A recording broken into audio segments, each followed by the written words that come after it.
A quick note to tell you that there was a glitch while recording this interview over Zoom. Damn it. Now here's Peter. I hate the rain. We're past halfway mark of 2024, and if you live in the Indian subcontinent or further far east, it is the monsoon season, and yeah, it rains a lot. I'm not a huge fan of the monsoon, honestly. It rains all the time, everything is wet. But you know what makes all of this bearable is post-rock music. Now, I've been listening to post-rock, and in the past couple of years, I haven't had a chance to feature many acts on the podcast here. So, today's the day. To start off, we've got a band from Germany, Coma Rossi.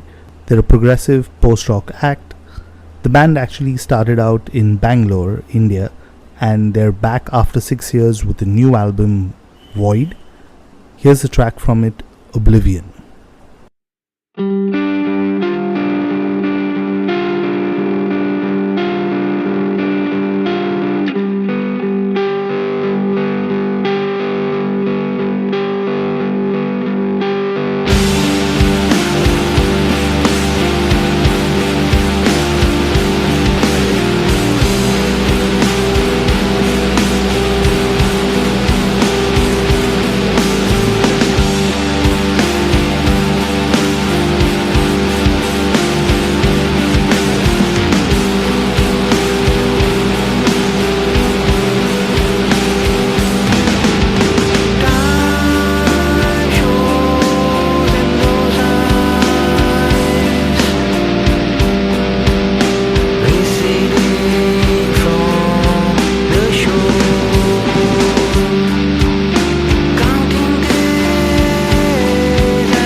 And that was Coma Rossi with Oblivion of their album Void, which will be out on the 18th of July. So do check that out.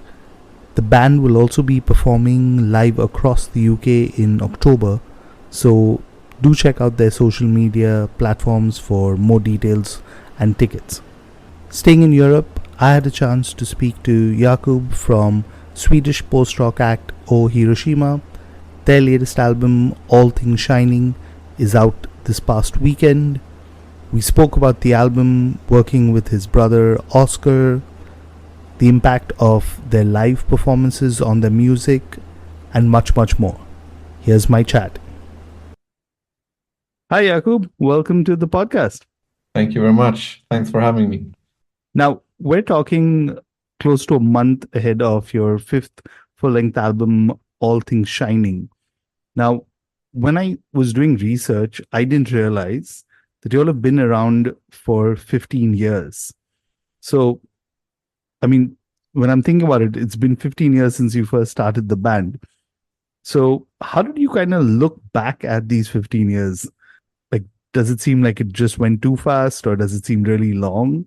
What does it seem like for you? Maybe we started, as I said, our first album was released in 2011, but the band was started even before that, like maybe around 2006, 2007 or something like that. It was like a former guitarist in the band who like started this solo post-rock project and invited me.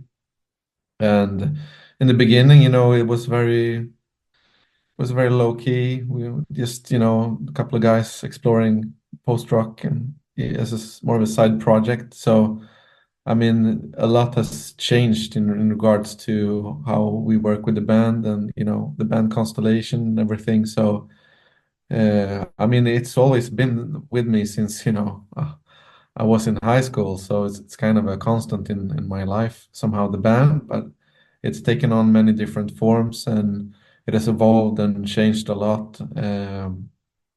So yeah, I'm very happy to still be able to make music and to have fun and do the things I love, express myself through this medium. So yeah, that I'm looking at these 15 years, I guess, with a lot of gratitude. Yeah, I mean, I didn't realize actually you all were teenagers when you all started the band. So you've literally Yeah. grown up with the band now. It's so much. Uh, I know this Sure. is an obvious question that you'd get, but I was very curious to know this since I am the older brother and I have a younger brother and a younger sister. Now, your brother Oscar joined the band a few years later, and this is actually the second album that you all have written and performed as a duo.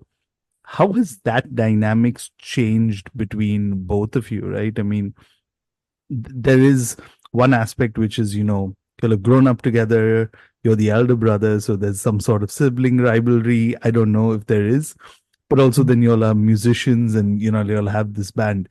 How is there a distinct that you'll have between that, or it just kind of overlaps? How does that work? Yeah, it's a good question. I think it kind of overlaps. We invited him to the band when we wrote our first album, and he was actually the one who recorded, mixed, and mastered our first record. And we've always been kind of different in certain areas, but then we're both music lovers and musicians. But I think we complement each other in a very fitting and fitting way.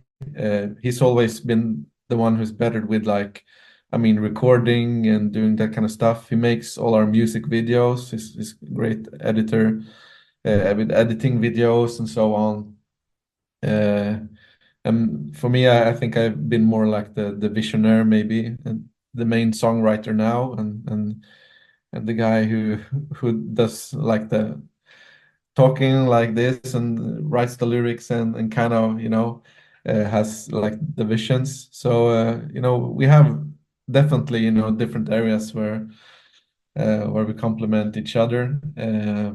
I don't think there's any rivalry, nothing like that. It's great to be in a band with your brother, just as a way of hanging out and having a good time together, creating something.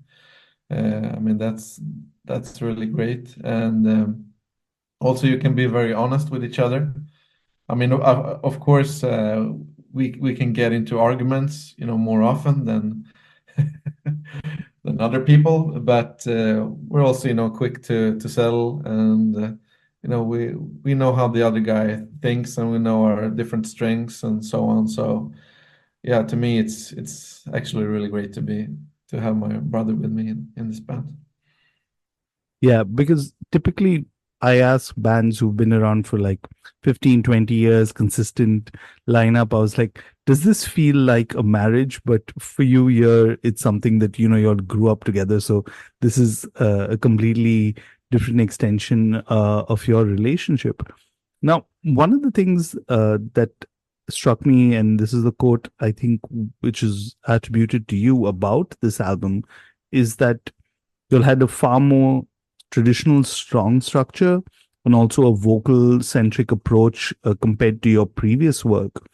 Uh, as someone who's been following you all for a while, what kind of sparked this move? Uh, I mean, was there any inspiration, any certain moment where you all said, let's try this approach towards the album? It was definitely a conscious choice, decision, uh, which came from different things I think impacted that. One of the things were that we, after the pandemic, we as a band started to play a lot more live shows and so on, go on tour and do festivals and so on. And that experience of playing our songs more live, kind of affected us in what kind of songs we felt were uh, enjoyable to play live, and what the songs the audience really connected with. And we felt that that was songs with a bit more vocals and so on. So that was one factor, but also that I just felt like making a record with a bit more vocals. And I think it was the first time actually that we wrote songs where the vocals were, when I wrote certain parts, the vocals were the main focus, and carries like the main melody of that part. In the past, we more used vocals. We've added them on later on in the process. We made instrumental tracks, and then we've added vocals to certain parts. So it was definitely a conscious decision. And sometimes, like, before during the writing process for some of our previous albums, it's been more like, no, I don't want to do that many vocals on this record. I just want to play the guitar. But this time around, I felt like um, having the vocals take more place, not just in their function in the different parts, but also I think the way I'm singing, there's a lot more parts where maybe I use my vocal strength a bit more. Um, Okay, so that makes sense. I mean, of course, live kind of works as a live shows do also work as a form of feedback and kind of adds to that. Uh, what I'm also curious to know, and again, maybe it's me kind of looking at it very specifically, but did the fact that now it was just the two of you kind of making the decision as opposed to multiple members, did that also kind of make the decision making process easier? I'm just curious to know. yeah, I think so. This is actually, for our previous album Myriad, like the whole recording process was also done as a duo. Uh, but like our a third member, Simon, he left us during the writing process for that album. So we were kind of familiar with the whole recording situation and a bit of the writing as a duo. but this was the first album where it was just me and my brother all the way from, writing all the songs to the recording and everything. And I mean, of course, it's very different to work as a two-piece than if you're full band. But we also felt like we found a way to work as a duo during the writing of Myriad that we felt you know was very fitting for us, and we just continue to work in the same way with this album. So it's we knew beforehand how we wanted to do it, and we were comfortable with that way. So we often it's me coming up with some idea, and then I record stuff on my phone, and then we try to meet up and play the song together, and I'll play the guitar and my brother the drums. And at that moment you don't have other instruments to add to it, but just to find some kind of drum beat to an idea. And then usually I sit at home and I work with demos, layering guitars and bass and vocals and so on. And then I send it to my brother and he gives me some feedback, and that's kind of how we write the songs and wrote the songs for this album. Okay. One more thing that's, I think, replicated on this album is you'll have again worked with Magnus Lindberg of Cult of Luna. So the question is, what did you all try different this time around on the album, right? Like, how different was the recording of All Things Shining this time around with him? We actually, the album was recorded with another Cult of Luna member, Christian Karlsson. He's also in PG Lost and Source and so on. So we recorded in his studio, and just as we did with Myriad, and then we had Magnus do the mixing and mastering, sent him all the files. So we had like the exactly same setup, because we were very satisfied with working with both of those guys, really great guys and very talented at what they do. So it felt very comfortable. We knew how we wanted to work with them, and we could. That, I think, it gave us more time to focus on the songs and the sounds and the songwriting, and not so much on the all the stuff around. So it was a kind of similar situation, but we of course had a bit of a different approach. We wanted to take some of the things we did with our last record and push it even further. We already talked a bit about the vocals. There's a bit more keyboards also on this album. So Christian, who we recorded with, is the keyboard player in Cult of Luna. So we actually ended up with, I think he played keyboards on all of the tracks. So that's a bit of a change from the previous one. And in the mixing stage, we wanted it to be, a bit, the sound to be a bit closer, a bit more direct, and so on.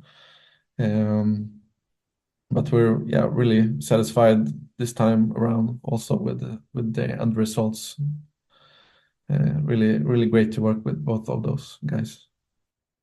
Yeah, I mean, I've heard the album on headphones while traveling, and that's one of the things I really enjoy about like post-rock, right? Like, it's a very immersive listen where you kind of get lost.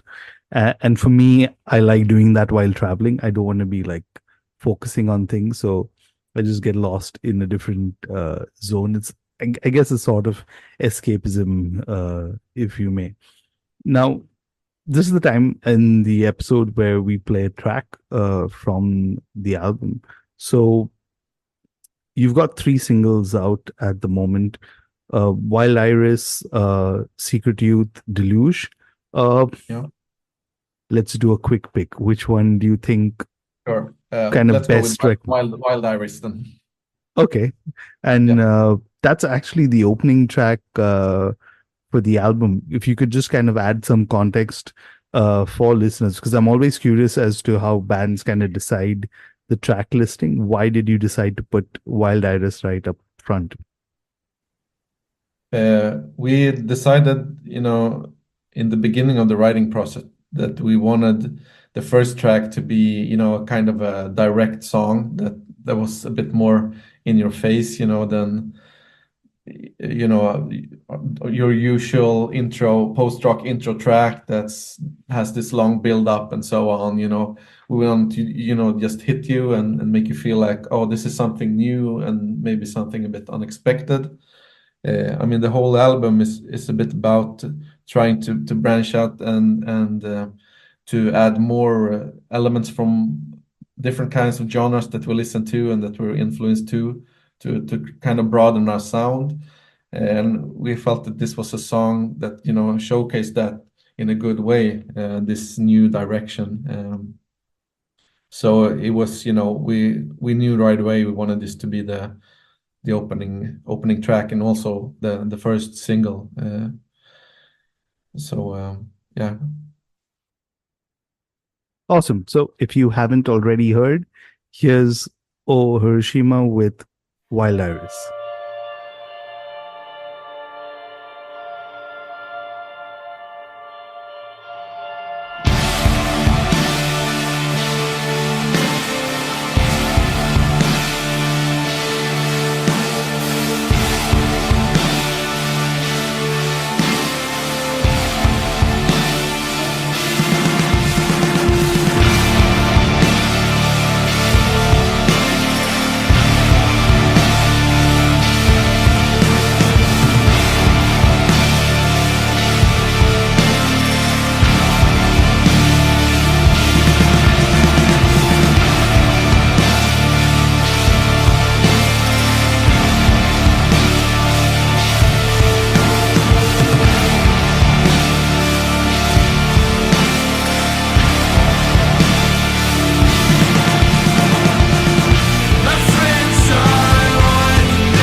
Since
And that was Wild Iris by Oh Hiroshima.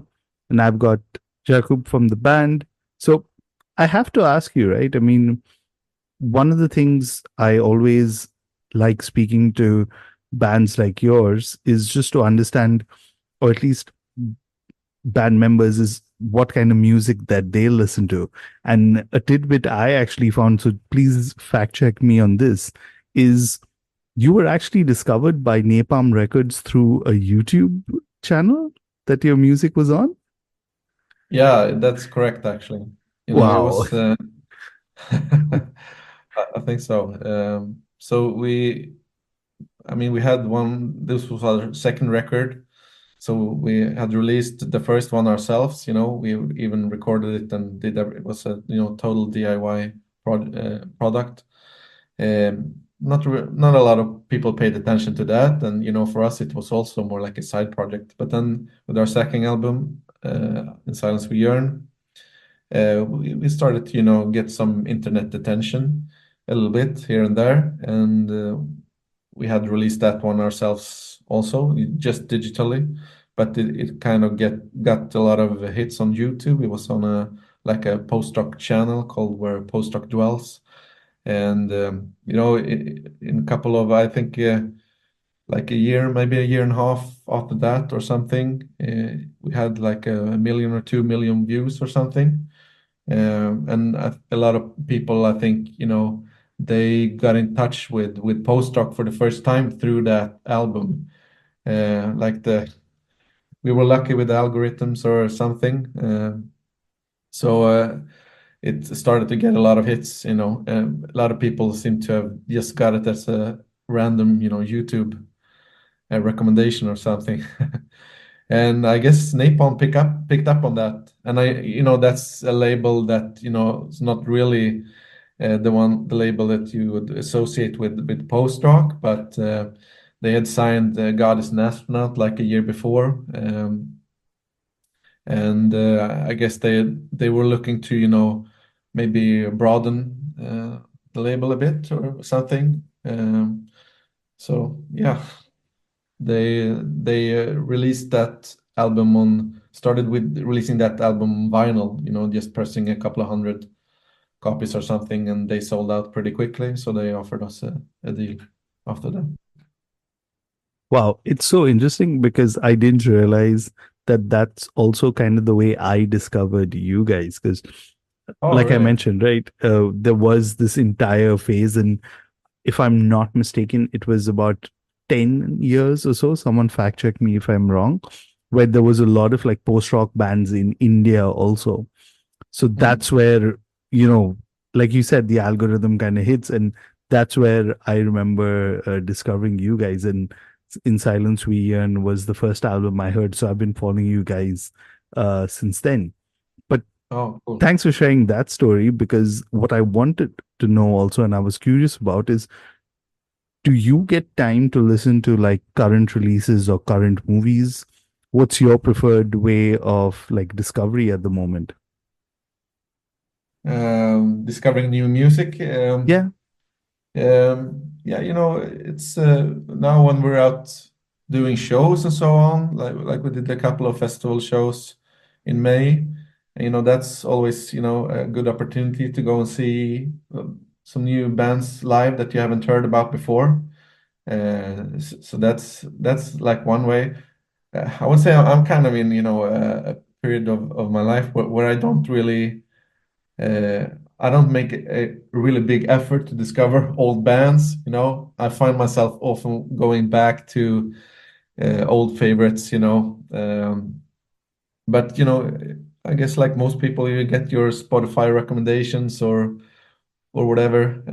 Maybe some friends have picked up a nice band that they share with you. But to be honest, I can't see I'm in a period of my life where I discover a lot of new bands.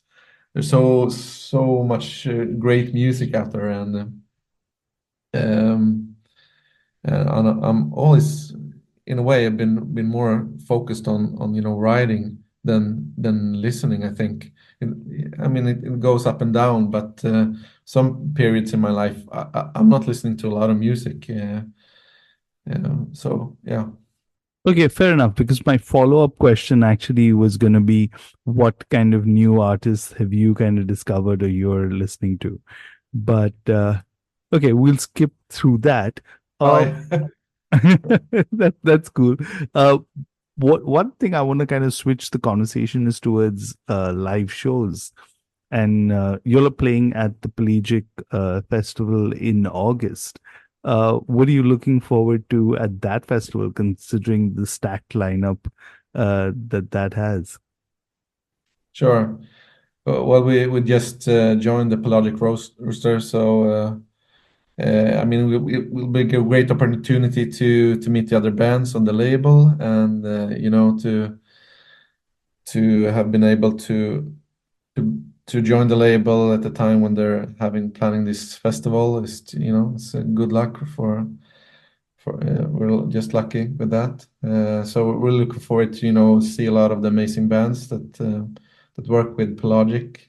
I mean, they've always had a very high level of quality, I think, with what kind of bands they sign and with their releases. So yeah, I'm really looking forward to seeing a lot of great bands. And as you said, there is a fantastic lineup actually. So Any bands? I mean, considering where you live, is there any bands that you haven't seen or you will be seeing for the first time?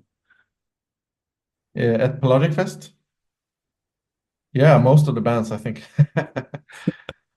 Okay.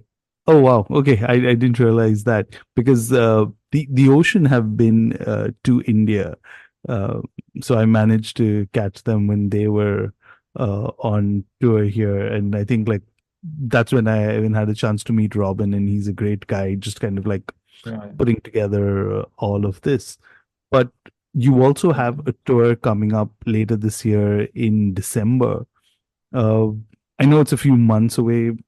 Thoughts on that? I mean, you did mention that, you know, the earlier shows kind of led to some sort of feedback on your music. What are you looking forward this time from a tour itself? Yeah, yeah, as you said, I mean, with the vocals, but also, in general, we were very affected by that experience of playing more live. So the songs are definitely, written with that in mind. So that makes it even more exciting, to bring these songs live and to play them in front of an audience. We already played a couple of the songs live. Wild Iris, we premiered December last year when we were on a short tour, and the audience catched on to that song even though we hadn't, released it yet. And the response was really great during that song. You could feel right away that they, connected with that. So yeah, we're really looking forward to bring these new songs and we'll be playing in, I think, 7 different countries and a lot of cities for the first time ever. So a lot of good things to be looking forward to in regards to the coming tour. And again, as much as you can share at the moment, is that going to be your only live shows for the rest of the year? Yeah, we have Pelagic Fest and then the dates in December, and that will be it for this year. But we're already, we're planning to do another tour in 2025, and we'll do some festivals and some shows here and there. So we got a lot coming in the pipeline. We try to keep the momentum up, and I think we're in a phase where we feel really creative and we already talked about looking forward to start writing on the next album as soon as this one is released. Oh wow.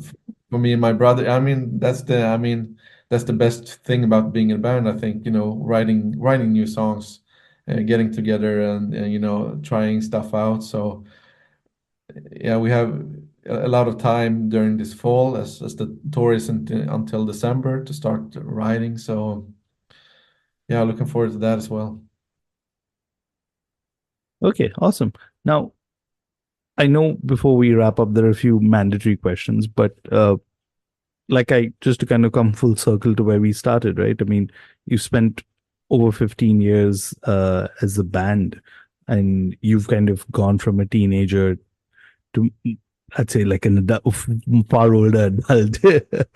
But what's next for Oh Hiroshima, right? I mean, do you have any sort of bucket list or anything that you would like to achieve? Any ambitions of that sort? Yeah, I think,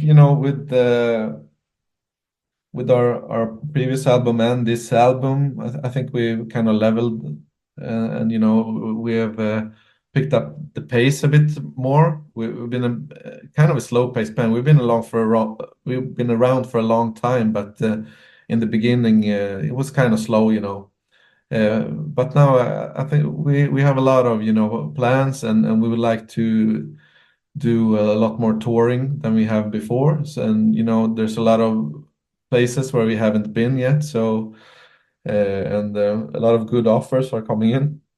So we're definitely trying to get out on the road as much as possible. And we I talked to my brother on the phone just the other day, and we're already talking about the next album, and what we could we do after the album after that, and so on. So we have a lot of plans and ideas. You don't know which ones you'll be able to fulfill, but yeah, I think we're in a really good creative place right now. So there's definitely things cooking. I'm glad to hear that. I mean, it's very strange when I think about it, but there's like some sort of relationship that India has with a lot of post-rock bands. Years ago, Explosions in the Sky came down. Mm. God is an Astronaut, who you've played with. They actually played last month here in India also. So Yeah, I saw that. yeah, Nice. so it's kind of crazy when I think about it, because like, especially for the sound that is there, but it connects some sort in there. So really glad to hear you'll want to play live more. Uh, Final question, we've talked quite a bit, is any final words, anything you want to say to all the listeners and everyone tuned in? Uh, just want to say thanks for staying with us. I know there's a lot of people who's been with us, and like you, who discovered us through In Silence We Yearn, and who has kept their interest in us, keep listening, and coming to our shows and supporting us in every way. We're extremely grateful and thankful. And it's very interesting, the connection you mentioned with India, something we definitely have seen, when you're online, and when people comment and so on. And it's just a bit crazy to have people from all around the world connect with something that you create. And for us, I mean, every opportunity that has been given to us has been through us being able to release our from the start, being able to release our music on the internet, and people, I mean, not us, but other people have spread it, and have uploaded it, and have made us able to continue to write music and record records and so on. So yeah, I just want to say thanks, I guess. Great. Thanks so much, Jakub. Really appreciate you taking time out to speak to me. Wish you and your brother all the best. Thank you very much. Thanks for having me. And that was Jakub from Oh Hiroshima. If you enjoyed the album, as always, do check it out. I've left the links to the show notes. You can pick up a digital copy or physical copy, whichever you prefer. That's all I've got for this episode. But before I sign off, do hit subscribe on the platform that you're listening to this episode on. Follow me on social media. Just search Trendcrusher on whichever social media platform you're on. And stay tuned for the next episode. I'll see you all very soon. Cheers.